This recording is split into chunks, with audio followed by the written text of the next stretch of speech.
Hello बच्चों,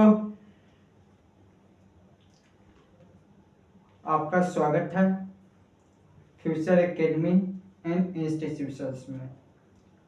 मैं राजा sir आपका साइंस और मैथ टीचर्स।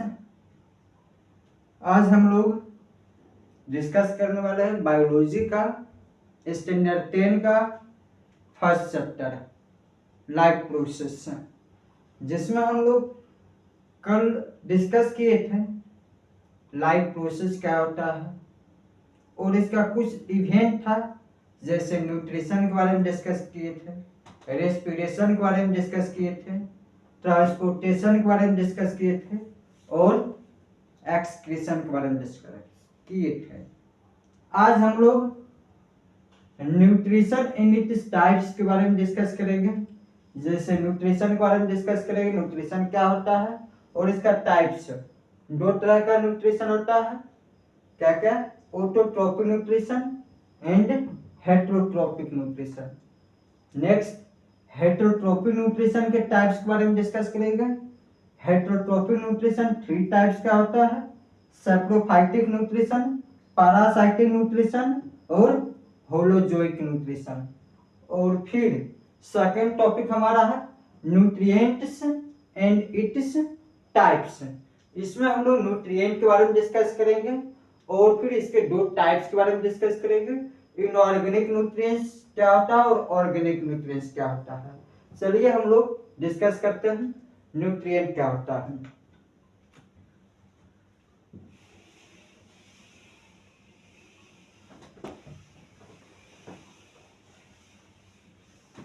चलिए हम लोग देखते हैं न्यूट्रिएंट्स एंड इट्स टाइप्स। सबसे पहले न्यूट्रिएंट्स। न्यूट्रिएंट क्या है?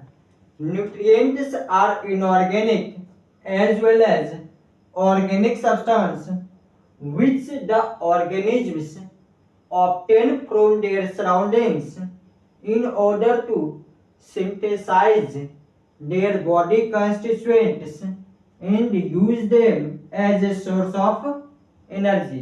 न्यूट्रिएंट क्या है? न्यूट्रिएंट इनऑर्गेनिक और ऑर्गेनिक सब्सटेंस दोनों हो सकता है। जिस सब्सटेंस को ऑर्गेनिज्म अपने सराउंडिंग से ऑब्टेन करेगा, बॉडी से बाहर से ऑब्टेन करेगा, और फिर ताकि इस सब्सटेंस का यूज करके ये कुछ सब्सटेंस को सिंथेसाइज कर सके, मींस बॉडी कंस्टिट्यूएंट को सिंथेसाइज कर सके।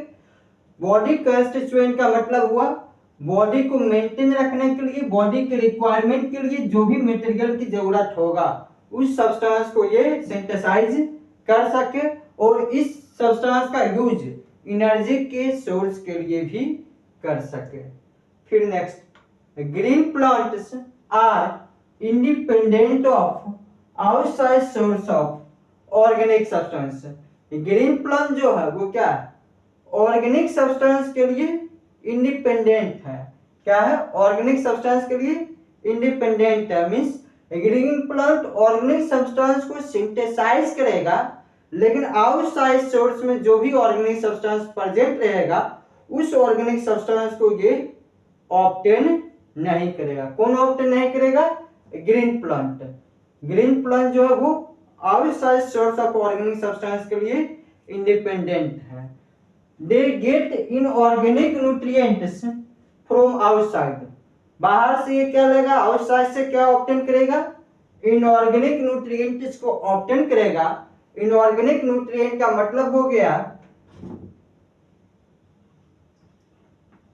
Inorganic nutrients. इनऑर्गेनिक न्यूट्रिएंट्स में हम लोग बात करेंगे, कार्बन डाइऑक्साइड हो जाएगा, वाटर हो जाएगा और कुछ मिनरल हो जाएगा। जिस सब्सटेंस का यूज करके प्लांट कार्बन डाइऑक्साइड और वाटर का यूज करके प्लांट क्या करता है? कार्बोहाइड्रेट बनाता है। मींस कार्बोहाइड्रेट जो होगा वो ऑर्गेनिक न्यूट्रिएंट होगा और कार्बन डाइऑक्साइड वाटर क्या है? इनऑर्गेनिक न्यूट्रिएंट है। तो ग्रीन प्लांट जो इनऑर्गेनिक न्यूट्रिएंट लेगा ये आउटसाइड से लेगा, बॉडी के बाहर से लेगा, सराउंडिंग से ऑब्टेन करेगा और खुद से ऑर्गेनिक न्यूट्रिएंट को सिंथेसाइज करेगा। लेकिन the animals intake organic food, animals क्या करता है, ऑर्गेनिक फूड को ऑब्टेन करता है। किस फॉर्म में ऑब्टेन करेगा, कार्बोहाइड्रेट, प्रोटीन, फैट, विटामिन के फॉर्म में। मींस प्लांट के द्वारा जो ऑर्गेनिक न्यूट्रिएंट को प्रिपेयर किया जाता है उस ऑर्गेनिक न्यूट्रिएंट को एनिमल से ऑब्टेन करेगा। आगे हम लोग देखते हैं types of nutrition, sorry types of nutrients. हम लोग अभी पढ़े थे न्यूट्रिएंट्स, न्यूट्रिएंट में क्या पढ़े थे, न्यूट्रिएंट जो होता है वो ऑर्गेनिक भी होता है और इनऑर्गेनिक भी होता है। तो यहाँ पे हम लोग को पढ़ना है टाइप्स ऑफ न्यूट्रिएंट में इनऑर्गेनिक न्यूट्रिएंट क्या पढ़ना है, inorganic nutrients. Inorganic substance such as water, water में क्या आ जाएगा H2O, वाटर का फॉर्मूला क्या होगा H2O, कार्बन डाइऑक्साइड CO2, कुछ मिनरल आ जाएगा जैसे iron, copper, zinc etc required by an organism particularly by green plant called inorganic nutrients। Inorganic substance जैसे वाटर, कार्बन डाइऑक्साइड, मिनरल, जो भी रिक्वायरमेंट होगा ऑर्गेनिज्म का, मेनली किस चीज का, ग्रीन प्लांट का, तो इस सब सब्सटेंस को हम लोग क्या कहेंगे, इनऑर्गेनिक न्यूट्रिएंट कहेंगे। Green plant get their nutrients from soil और from the atmosphere. Green plant जो न्यूट्रिएंट को ऑब्टेन करेगा वो सॉइल से ऑब्टेन करेगा और एटमॉस्फेयर से। सॉइल से किस न्यूट्रिएंट को ऑब्टेन करेगा, वाटर को ऑब्टेन करेगा और मिनरल्स को ऑब्टेन करेगा। किस चीज को, मिनरल्स को। और फिर एटमॉस्फेयर से किस चीज को ऑब्टेन करेगा,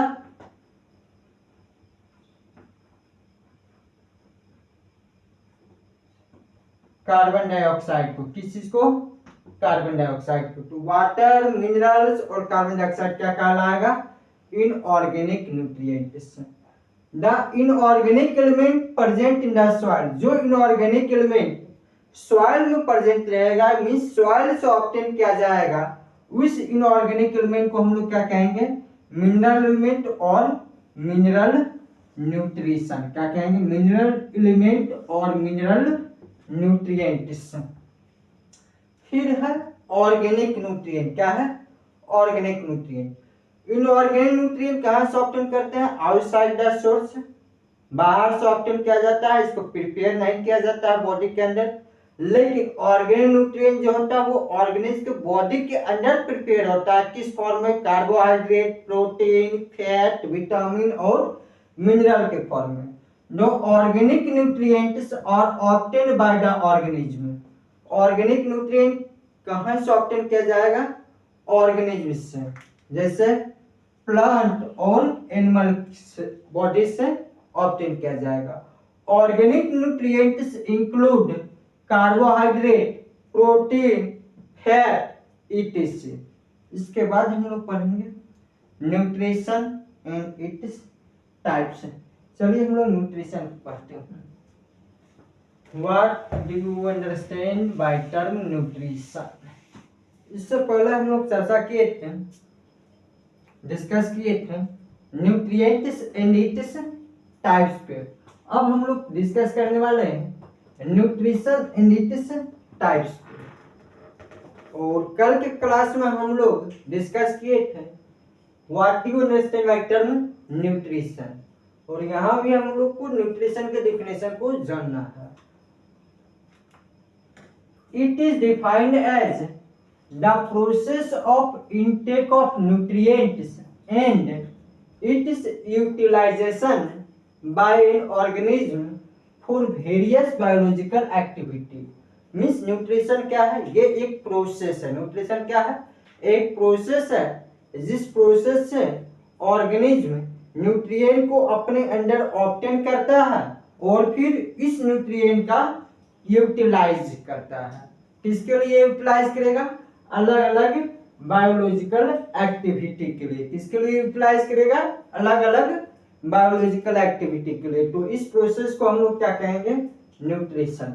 मोड ऑफ न्यूट्रिशन। न्यूट्रिशन कितने तरह का होता है? दो तरह का होता है, एक ऑटोट्रोपिक न्यूट्रिशन और दूसरा हेटेरोट्रोपिक न्यूट्रिशन। पहले दोनों का मीनिंग हम लोग समझते हैं।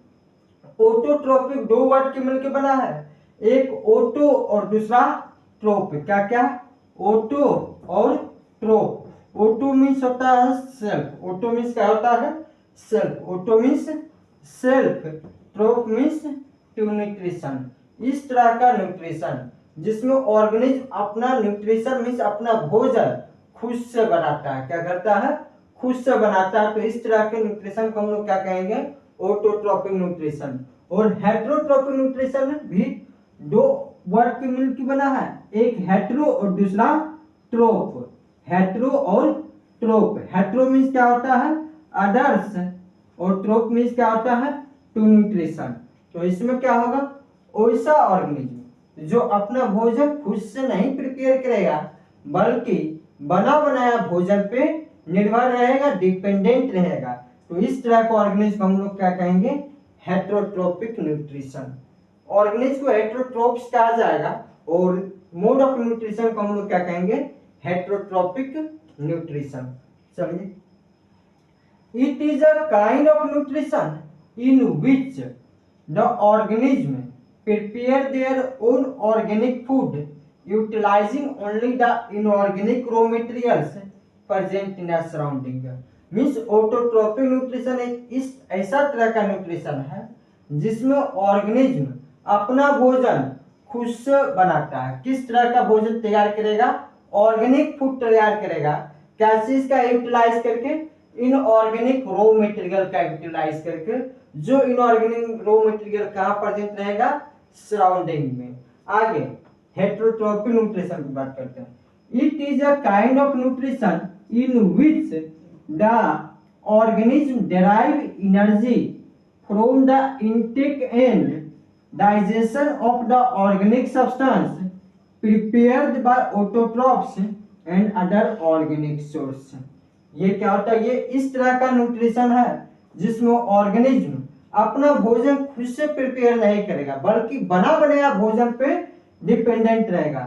ड्राइव एनर्जी, और जो भोजन को ऑब्टेन करेगा उस भोजन से वो क्या ड्राइव करेगा? Energy from the intake and digestion of the organic substance. किस तरह के भोजन को ऑब्टेन करेगा?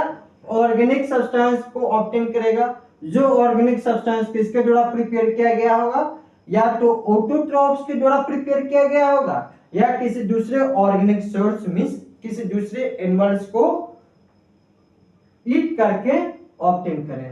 आगे ऑटोट्रोपिक न्यूट्रिशन में बात करते हैं। दे पॉजेस फोटोसिंथेटिक पिगमेंट। क्या पॉजेस करता है autotrophic nutrition? Photosynthetic pigment for trapping light. इसके लिए लाइट को ट्रैप करने के लिए ऑटोट्रोपिक न्यूट्रिशन में क्या होता है? Photosynthetic pigment. और फोटोसिंथेटिक पिगमेंट जो ऑटोट्रोपिक न्यूट्रिशन होता है वो क्या रहता है? क्लोरोफिल। क्या रहता है? क्लोरोफिल। क्या रहता है? क्लोरोफिल। और इसी को हम लोग क्या कहते हैं? Green colour pigment. और फिर heterotrophic nutrition, they lack photosynthetic pigment for trapping light. Heterotrophic nutrition में लाइट को ट्रैप करने के लिए किसी भी तरह का फोटोसिंथेटिक पिगमेंट नहीं होता है। अब फिर आते हैं ऑटोट्रोपिक में। They convert light energy into chemical energy. Autotrophic nutrition में क्या होता है? लाइट एनर्जी जो होता है ये लाइट एनर्जी किस में कन्वर्ट हो जाता है? केमिकल एनर्जी में। कैसे होता है आगे हम लोग डिस्कस करेंगे ऑटोट्रोपिक न्यूट्रिशन के बारे में।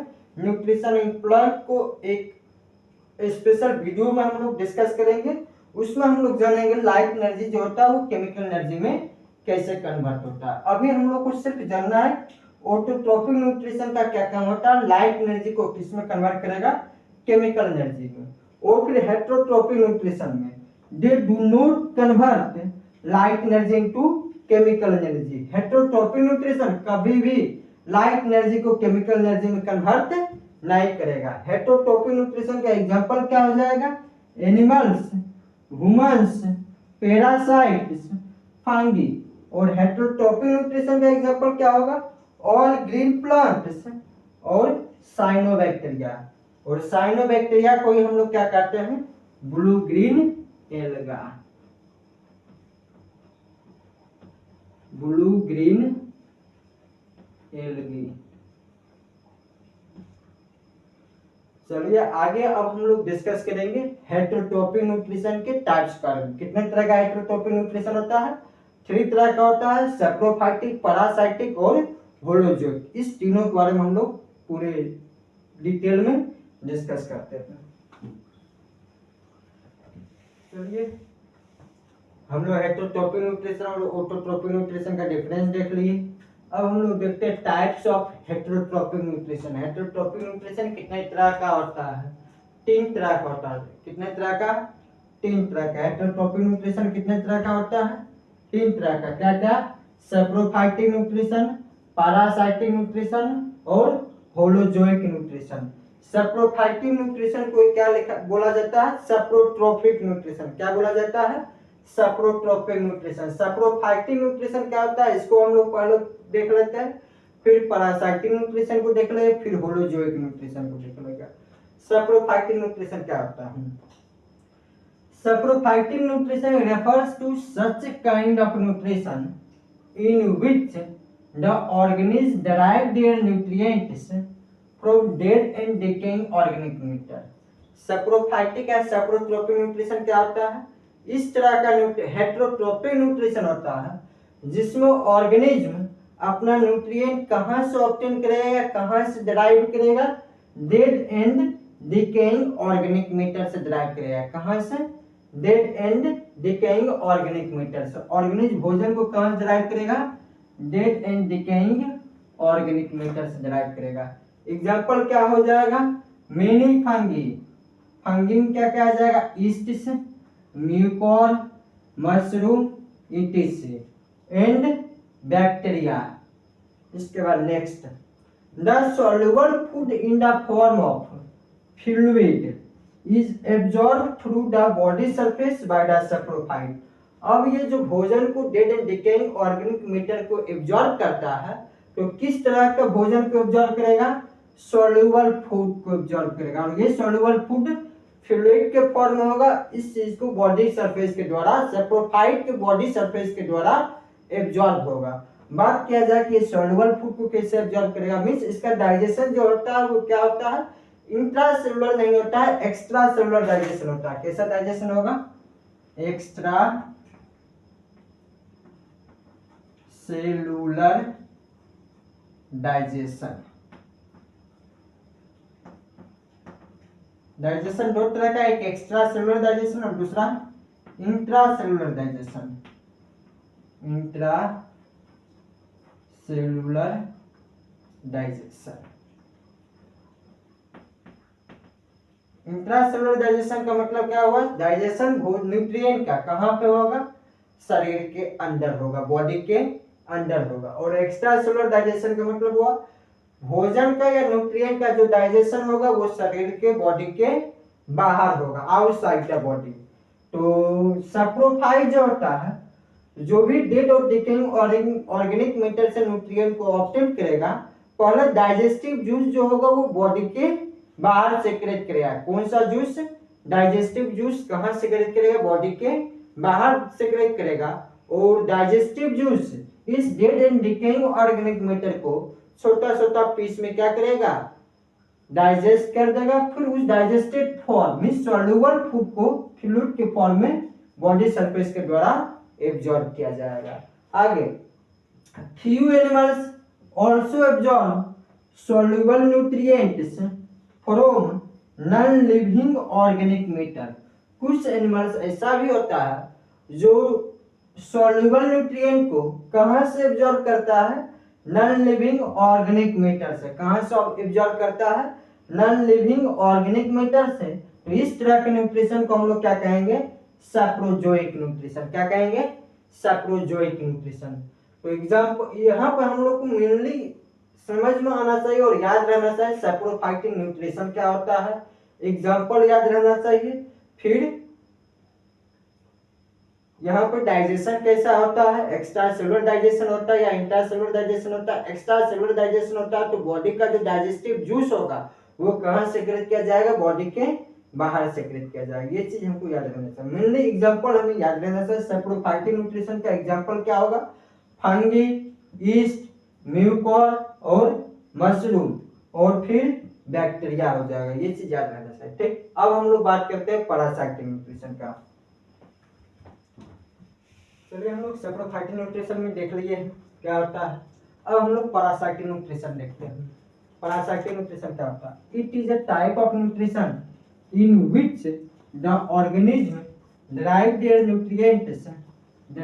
nutrients और food from other living organism.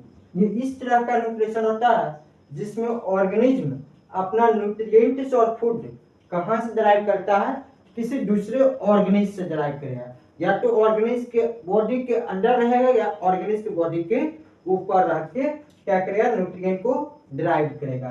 तो यहाँ पर हम लोग को दो टर्म पढ़ना है, एक पैरासाइट, क्या पढ़ना है, पैरासाइट, और दूसरा होस्ट। ये दो टर्म पढ़े समझते हैं। A parasite is an organism that lives in an intimate association with an other living organism from which it derives an essential part of the materials for its existence। Parasite क्या होता है, parasite इस तरह का organism होता है जो किसी दूसरे लिविंग ऑर्गेनिज्म के साथ रहता है। किसी दूसरे लिविंग ऑर्गेनिज्म की बॉडी के ऊपर भी रह सकता है या बॉडी के अंदर भी रह सकता है, और इस लिविंग ऑर्गेनिज्म से अपना न्यूट्रिएंट को, अपने आप को सर्वाइव रखने के लिए, सस्टेनेंस रखने के लिए, एग्जिस्टेंस करने के लिए क्या करेगा, जो भी एसेंशियल रिक्वायरमेंट होगा मटेरियल का, उस मटेरियल को इस लिविंग ऑर्गेनिज्म से ऑब्टेन करेगा। द ऑर्गेनिज्म दैट सपोर्ट और provide sustenance to a parasite. ऐसा ऑर्गेनिज्म जो पैरासाइट को रहने के लिए सपोर्ट कर रहा है, जगह दे रहा है, सस्टेनेंस प्रोवाइड कर रहा है, तो उस ऑर्गेनिज्म को हम लोग क्या कहेंगे, होस्ट कहेंगे। जैसे मान लेते हैं एक ए है और दूसरा बी है। ठीक, ए जो है किसी कारण बस बी के बॉडी के ऊपर रह रहा है, और मीन्स ए जो है बी से क्या कर रहा है, न्यूट्रिएंट को ऑब्टेन कर रहा है। ए क्या कर रहा है, बी से न्यूट्रिएंट को ऑब्टेन कर रहा है, ऑब्टेन न्यूट्रिएंट्स। ये जो क्या कर रहा, बी से न्यूट्रिएंट को ऑब्टेन कर रहा, तो ये क्या हो जाएगा, पैरासाइट, और बी क्या हो रहा है, बताए थे कि ए जो है वो कहां से न्यूट्रिएंट को ऑब्टेन कर रहा है, बी से। तो ए क्या है, पैरासाइट, और ए न्यूट्रिएंट किस चीज से ऑब्टेन कर रहा है, बी से ऑब्टेन कर रहा है, तो बी क्या होगा, होस्ट होगा। क्या होगा, होस्ट होगा। और बेनिफिट किसको मिलेगा, ए को या बी को, ए को बेनिफिट मिलेगा और बी को बेनिफिट नहीं मिलेगा, मीन्स पैरासाइट को बेनिफिट होगा। बेनिफिटेड में कौन रहेगा, फायदा में कौन रहेगा, ए, और बी जो रहेगा, होस्ट जो रहेगा वो क्या रहेगा, लॉस में रहेगा। The host is not benefited by the parasite. Host को पैरासाइट के द्वारा बेनिफिट नहीं मिलेगा, मीन्स होस्ट कभी भी फायदा में नहीं रहेगा। फायदा में कौन रहेगा, पैरासाइट रहेगा। यहाँ पर कुछ एग्जांपल है, एग्जांपल समझते हैं। कसकुटा, कसकुटा को हम लोग क्या कहेंगे, अमर वर्ण। फिर सेवरल फंगी हो जाएगा, बैक्टीरिया हो जाएगा, और सम एनिमल्स लाइक, कुछ एनिमल भी होगा जैसे प्लाज्मोडियम। प्लाज्मोडियम को क्या कहा जाता है, मलेरियल पैरासाइट। प्लाज्मोडियम को क्या कहा जाता है, मलेरियल पैरासाइट। क्यों कहा जाता है, क्योंकि प्लाज्मोडियम एक प्रोटोजोअन है। क्या है, प्लाज्मोडियम एक प्रोटोजोआ है। क्या है, प्रोटोजोअन। प्रोटोजोअन है जो क्या काज करता है, मलेरिया डिजीज काउज करता है, इसलिए इसको हम लोग क्या कहते हैं, मलेरियल पैरासाइट कहते हैं। किस चीज को, मलेरियल पैरासाइट किस चीज को कहा जाता है, प्लाज्मोडियम। मलेरियल पैरासाइट किस ऑर्गेनिज्म को कहा जाएगा, प्लाज्मोडियम। फिर एस्केरिस को हम लोग क्या कहेंगे, राउंड वर्म। एस्केरिस को क्या कहा जाएगा, राउंड वर्म। फिर एंट्रोबियस को क्या कहेंगे, पिन वर्म। और फिर टेनिया को क्या कहा जाएगा, टेप वर्म। नेक्स्ट फेक्सियोला को क्या कहेंगे, लीवर फ्लूक। नेक्स्ट हम लोग देखते हैं होलोजोइक न्यूट्रिशन। चलिए हम लोग सेप्रोफाइटिक न्यूट्रिशन और पैरासाइटिक न्यूट्रिशन देख लिए। अब हम लोग बात करेंगे होलोजोइक न्यूट्रिशन के बारे में। होलोजोइक न्यूट्रिशन क्या होता है, majority of invertebrates and all vertebrates, जितना भी इनवर्टिब्रेट्स होगा और ऑल वर्टिब्रेट्स होगा, ये जो भोजन को कंज्यूम करता है, किसके थ्रू भोजन को ईट करता है, माउथ के थ्रू। माउथ के थ्रू यदि हम लोग भोजन को ऑब्टेन कर रहे हैं तो इस प्रोसेस को हम लोग क्या कहेंगे, इंजेशन। क्या कहेंगे, इंजेशन। माउथ के प्रोसेस से यदि हम लोग भोजन को ऑब्टेन कर रहे हैं तो इस प्रोसेस को हम लोग क्या कहेंगे, इंजेशन। आफ्टर इंजेशन के बाद जब भोजन को हम लोग अपने माउथ में ले लेंगे, उसके बाद they break up the large organic molecules into smaller balls. ये क्या करता है, लार्ज ऑर्गेनिक मॉलिक्यूल्स को स्मॉलर पीस में कन्वर्ट करता है। Large organic molecules into smaller, large organic molecule को किस चीज में कन्वर्ट करता है, smaller ones, in their own body with the help of digestive enzyme. Body के अंदर किसके मदद से कन्वर्ट किया जाता है, डाइजेस्टिव एंजाइम की मदद से। तो डाइजेस्टिव एंजाइम की मदद से हम लोग भोजन को ब्रेक डाउन कर रहे हैं, तो इस प्रोसेस को हम लोग क्या कहेंगे, डाइजेशन। क्या कहेंगे, digestion. The simple molecules are then absorbed. Simple molecule जो बनेगा डाइजेस्ट होने के बाद, इस मॉलिक्यूल्स को क्या किया जाएगा, एब्जॉर्ब किया जाएगा, और इस प्रोसेस को क्या कहा जाएगा, एब्जॉर्प्शन। And utilise. फिर इस मॉलिक्यूल्स को एब्जॉर्ब करने के बाद अलग अलग बॉडी सेल तक ट्रांसपोर्ट किया जाए, ताकि वहां पर वो अपने मटेरियल्स को यूटिलाइज कर सके। किस लिए यूटिलाइज करेगा, एनर्जी के सोर्स के लिए यूटिलाइज कर सकता है, या बॉडी कंस्टिट्यूएंट को मेंटेन करने के लिए यूटिलाइज कर सकता है। तो इस प्रोसेस को हम लोग क्या कहेंगे, assimilation. This process is known as digestion, absorption and assimilation. तो इंजेशन के बाद क्या क्या प्रोसेस हो रहा है, डाइजेशन हो रहा है, फिर एब्जॉर्प्शन हो रहा है, और फिर एसिमुलेशन हो रहा है। तो इस तरह के न्यूट्रिशन को हम लोग क्या कहेंगे, होलोजोइक न्यूट्रिशन। क्या कहेंगे, होलोजोइक न्यूट्रिशन। और होलोजोइक न्यूट्रिशन में ये भी याद रखना है कि ऑर्गेनिज्म जो भोजन को कंज्यूम करेगा वो कैसा फूड को कंज्यूम करेगा, सेमी सॉलिड फूड को कंज्यूम करेगा। कैसा फूड को कंज्यूम करेगा, सेमी सॉलिड फूड को। फूड कैसा होगा, सेमी सॉलिड, सेमी सॉलिड। इसके बाद आप लोग को याद रखना है, इसमें भोजन सेमी सॉलिड होता है, कंज्यूम करता है, तो जिस प्रोसेस से कंज्यूम करेगा उस प्रोसेस को हम लोग इंजेशन कहेंगे। होलोजोइक न्यूट्रिशन के बारे में और डिटेल में हम लोग पढ़ेंगे न्यूट्रिशन इन एनिमल जब हम लोग स्टार्ट करेंगे तब। यहाँ तक आपका nutrition in its types complete हो गया है। अब हम लोग नेक्स्ट वीडियो देखेंगे न्यूट्रिशन इन इट्स टाइप्स का कुछ इंपॉर्टेंट क्वेश्चन होगा, ये आपको नेक्स्ट वीडियो में मिल जाएगा, बायोलॉजी का नेक्स्ट वीडियो में। दोस्तों इस वीडियो को यहीं पर समाप्त किया जाता है। अब हम लोग मिलते हैं अगले टॉपिक्स पे।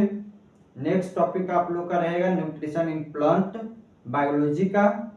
और हो सकता है कुछ बच्चों का प्रॉब्लम है फिजिक्स में, जो इसके बाद हम लोग पहले फिजिक्स का क्वेश्चन वीडियो अपलोड करेंगे, फिर हम लोग बायोलॉजी पे आएंगे। यदि आप लोग को वीडियो अच्छा लगा हो और लग रहा होगा कि हाँ और ज़्यादा मटेरियल्स प्रोवाइड करें तो आप लोग कमेंट करें और वीडियो को लाइक करें, चैनल को सब्सक्राइब करें। Thank you.